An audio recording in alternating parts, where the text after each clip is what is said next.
Assalomu alaykum hammaga. Qaranglar, Nexia 2 ni tinig'i kelib qoldi, sotiladi, srochniy.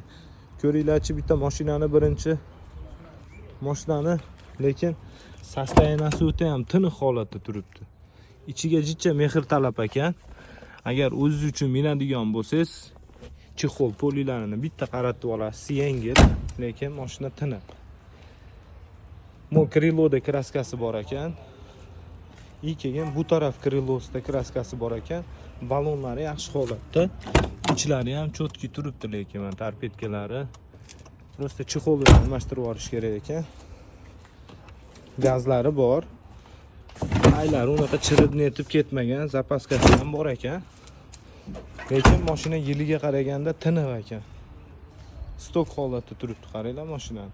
Yurgani 370 ming. Yili 2015-yil. Narxi 4300 dan o'tib beradigan joylari bor ekan.